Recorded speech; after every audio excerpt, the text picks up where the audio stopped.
ایک بڑا زمیندار تھا۔ خدا نے اسے بہت سی زمین، بڑے بڑے مکان اور باغ دیے تھے جہاں ہر قسم کے پھل اپنے موسم میں پیدا ہوتے تھے۔ گائیں اور بھینسوں کے علاوہ اس کے پاس ایک اچھی قسم کا بیل اور عربی گدھا بھی تھا۔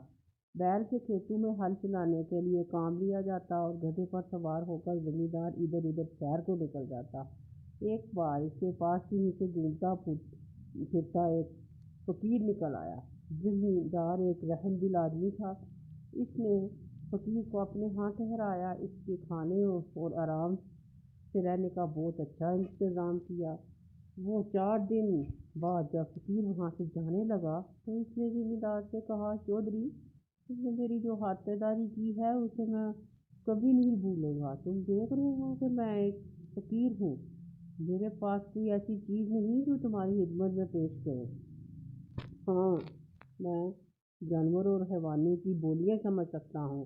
تم چاہو تو یہ علم میں تمہیں سکھا سکتا ہوں، لیکن تم کو ایک وعدہ کرنا ہوگا کہ تم یہ بید کسی کو نہیں بتاؤ گے، اور یہ بھی سن لو کہ اگر تم نے یہ بید کسی سے کہہ دیا تو تم پھر زندہ نہ رہ سکو گے۔ چودھری نے کہا، بابا، میں تم سے وعدہ کرتا ہوں کہ میں یہ بید کبھی کسی کو نہیں بتاؤں گا اور تمہارا یہ احسان عمر بھر یاد رکھوں گا۔ خیر، فقیر نے اسے جانوروں اور حیوانوں کی باتیں سمجھنے کا عمل سکھا دیا اور چلا گیا۔ زمین کے پاس جو بیل تھا وہ بیچارہ صبح سے پچھلے پہر تک ہل میں جتا رہتا۔ شام کو جب وہ گھر آتا تو اس کے کھانے کے لیے بوسہ ڈال دیا جاتا، لیکن گدھے کو سبزہ کھانا اور گھاس اور چنے کا دانہ کھانے کو نہ ملتا۔ غریب بیل یہ سب کچھ دیکھتا اور چپ رہتا۔ وقت اسی طرح گزر رہا تھا۔ ایک دن جب بیل کھیتوں سے واپس آتے ہوئے گدھے کے پاس سے گزرا تو گدھے نے اس کو لنگڑاتے ہوئے دیکھ کر پوچھا، بھائی، تم لنگڑا لنگڑا کر کیوں چل رہے ہو؟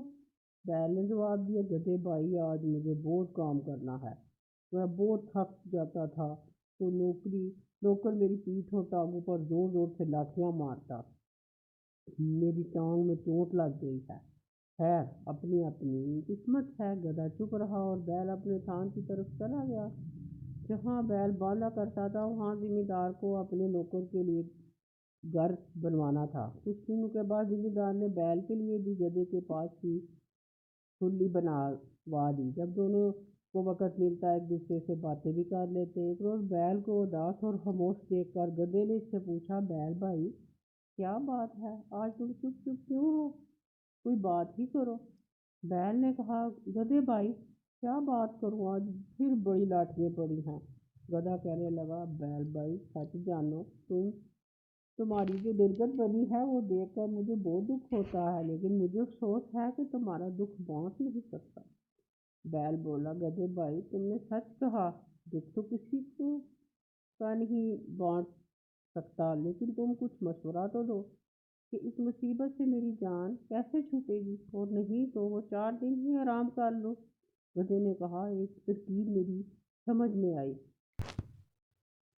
اس پر عمل کرو گے تو 5-7 روز کے لیے بچ جاؤ گے۔ کہو تو بتاؤ۔ بیل بولا، نیکی اور پوچھ بتاؤ کیا ترکیب ہے۔ گدھے نے بتایا، تم یہ کرو کہ جب ہل والا تمہیں ہل میں جوتنے کے لیے لینے آئے تو تم آنکھیں بند کر کے کھڑے ہو جانا، اور تمہیں کھینچے تو تم 2 قدم چلنا اور ٹھہر کر گردن ڈال دینا۔ پھر بھی اگر اسے رحم نہ آیا اور کھیت پر ہی لے جائے تو کام نہ کرنا اور زمین پر بیٹھ جانا۔ کیسا ہی مار پیٹے ہرگز نہ اٹھنا، گر پڑنا، پھر وہ تمہیں گھر لے آئے گا۔ گھر لا کر تمہارے آگے چارہ ڈالے تو کھانا کو ایک طرف رہا، تم اسے چھونا تک نہیں۔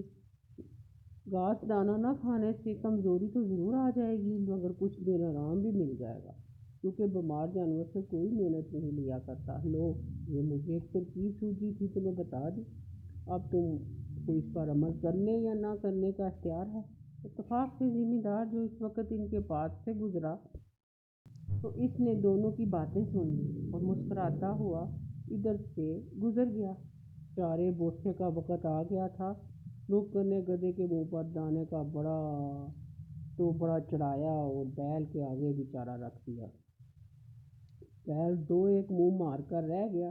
اگلے دن حل والا بیل کو لینے آیا تو دیکھا کہ بیل بیمار ہے، رات کو کچھ کھایا بھی نہیں۔ نوکر دوڑا ہوا مالک کے پاس گیا اور کہنے لگا، نہ جانے رات بیل کو کیا ہوا، نہ کھانا نہ کھاتا ہے نہ پیتا ہے، اور آج مجھے پورے کھیت میں ہل چلانا ہے، کہو تو میں باغ سے دوسرا بیل لے آؤں۔ زمیندار نے بیل اور گدھے کی باتیں تو سن ہی لی تھی، دل میں بہت ہنسا کہ گدھے نے تو خوب سبق پڑھایا ہے۔ زمیندار حل والے سے بولا، اچھا جانا کہا ہے، دوسرا بیل لانے کی کیا ضرورت ہے، گدھے کو لے جاؤ، ہل میں لگا کر کام نکال لو۔ گدھے پر مصیبت آ گئی، پہلے تو دن بھر تھان پر کھڑے کھڑے گھاس کھایا کرتا، اب جو صبح سے ہل میں جتا تو شام تک سانس لینے کی مہلت نہ ملی، دم بھی مروڑی گئی، ڈنڈے بھی پڑے۔ سورج ڈوبنے کے بعد جب گدھا لوٹ کر اپنے تھان پر آیا تو بیل نے تو اس کا شکریہ ادا کیا اور کہنے لگا، بھائی تمہاری بڑی مہربانی، آج تو تم مجھ کو ایسا سکھ ملا کہ ساری عمر کبھی نہیں ملا تھا، خدا تم کو خوش رکھے۔ گدھا کچھ نہ بولا، وہ اس میں سوچ میں تھا کہ اگر 4 دن یہی حال رہا تو میری جان ہی چلی جائے گی، اچھی نیکی کی، اپنے کو مصیبت میں پھنسا دیا۔ دوسرے دن پھر حل والے گدھے کو لے گیا اور شام تک اسے حل میں لگائے رکھا۔ جب گدھا تھکا ہارا واپس آیا تو بیل نے پھر اس کا شکریہ ادا کیا اور خوشامد کی باتیں کرنا چاہی۔ گدھا کہنے لگا، میاں ان کی باتوں کو رہنے دو، آج میں نے مالک کی زبان سے ایک ایسی بری خبر سنی ہے کہ میرے رونگٹے کھڑے ہو رہے ہیں، خدا تم کو اپنی حفاظت میں رکھے۔ بیل نے کان کھڑے کر کے پوچھا، گدھے بھائی سناؤ، تم تو میرا دل دھڑکنے لگا۔ گدھا بولا، کیا سناؤں مالک، حل والے سے کہہ رہا تھا کہ اگر بیل زیادہ بیمار ہو گیا ہے اور اٹھنے کے قابل نہیں رہا تو کسائی کو بلا کر اس پر چھری پھروا دو۔ بیل کسائی کے نام سے ہی کانپنے لگا اور کہنے لگا، پھر تم کیا مشورہ دیتے ہو؟ گدھا بولا، میں تو ہر حال میں تمہاری بھلائی چاہتا ہوں، میرا مشورہ یہ ہے کہ تم کھڑے ہو جاؤ، چارہ بوسا کھانا لگو اور صبح کو جب حل والا آئے تو خوشی خوشی اس کے ساتھ جا کر حل جت جاؤ۔ یہ باتیں بھی زمیندار چھپا ہوا سن رہا تھا اور دونوں کی باتوں پر اسے دل ہی دل میں ہنسی آ رہی تھی۔ جان کے ڈر سے بیل نے پھر گدھے کے مشورے پر عمل کیا، چارے کی ساری ناف صاف کر دی اور کلکیاں کرنے لگا۔ صبح ہوئی تو زمیندار اپنی بیوی کو ساتھ لے کر بیل کے تھان پر پہنچے۔ بیل نے جب اپنے مالک کو دیکھا تو اچھلنا شروع کر دیا، اتنے میں حل والا بھی آ گیا، اس نے بیل کو بھی بالکل تندرست پایا، کھول کر لے چلا تو وہ اس طرح دم ہلاتا اکڑتا ہوا چلا کہ مالک کو بے اختیار ہنسی آ گئی۔ بیوی نے پوچھا، تم کیا ہنسے؟ ہنسی کی کوئی بات نہیں، زمیندار نے جواب دیا، ایسی ہی ایک بید کی بات ہے جو میں نے سنی اور دیکھی جس پر میں ہنس پڑا۔ بیوی بولی، مجھے بھی وہ بات بتاؤ۔ زمیندار نے کہا، وہ بتانے کی بات نہیں ہے، اگر بتا دوں گا تو مر جاؤں گا۔ بیوی بولی، تم جھوٹ بول رہے ہو، تم مجھ پر ہنسے تھے۔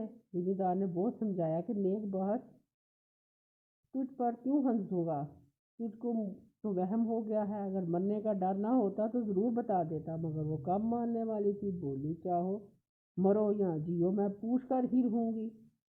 جب بیوی کسی طرح نہیں مانی تو زمیندار نے سارے پڑوسیوں کو جمع کیا اور سارا قصہ سنایا کہ میری بیوی ایک ایسی بات کے لیے ضد کر رہی ہے جسے زہر کرنے کے بعد میں مر جاؤں گا، لیکن اس کی بیوی کو بہت سمجھایا، جب وہ نہ مانی تو اپنے گھر چلے گئے۔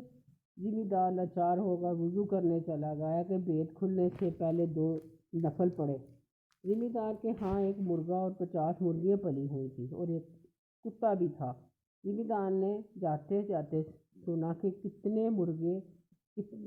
کتا مرغے پر بہت غصے ہو رہا ہے کہ کم بخت تو کہاں مرغیوں کے ساتھ بھاگا چلا جاتا ہے، ہمارے تو آقا کی جان جانے والی ہے۔ مرغے نے پوچھا، کیوں بھائی، اس پر کیا آفت آ پڑی ہے جو اچانک مرنے کو تیار ہو گیا؟ کتے نے ساری کہانی مرغے کو سنا دی۔ مرغے نے جو یہ قصہ سنا تو بہت ہنسا اور کہنے لگا، مالک بھی عجیب بیوقوف آدمی ہے، بیوی نے ایسا دبتا کیا کہ مر جائے تو اس کی بات نہ ٹلے۔ مجھے دیکھو مجال ہے جو کبھی کوئی مرغی میرے سامنے سر اٹھائے۔ مالک ایسا کیوں نہ کرتا کہ گھر میں جو شہتوت کا درخت ہے اس کی دو چار سیدھی سیدھی ٹہنیاں توڑے اور اس زندن کو تہہ خانے میں لا جا کر ایسا پیٹے کہ وہ توبہ کر لے اور پھر کبھی ایسی حرکت نہ کرے۔ زمیندار نے مرغے کی یہ بات سن کر شہتوت کی ٹہنیاں توڑی اور انہیں تہہ خانے میں چھپایا۔ بیوی بولی، لو اب وضو بھی کر آیا، بتاؤ۔ زمیندار نے کہا، ذرا تہہ خانے میں چلی چلو تاکہ میں بیت بھی کھولوں تو کوئی دوسرا جانے بھی نہ اور وہیں مر بھی جاؤں۔ بیوی نے کہا، اچھا، اور آگے تہہ خانے میں گھس گئی۔ زمیندار نے دروازہ بند کر کے بیوی کو اتنا مارا کہ وہ ہاتھ جوڑ کر کہنے لگی، میری توبہ، پھر کبھی بھی ایسی ضد نہیں کروں گی۔ اس کے بعد دونوں باہر نکل آئے۔ کنبے والے اور رشتے دار پریشان تھے، خوش ہو گئے اور میاں بیوی مرتے دم تک بڑے اطمینان اور خوشی کے ساتھ زندگی بسر کرنے لگے۔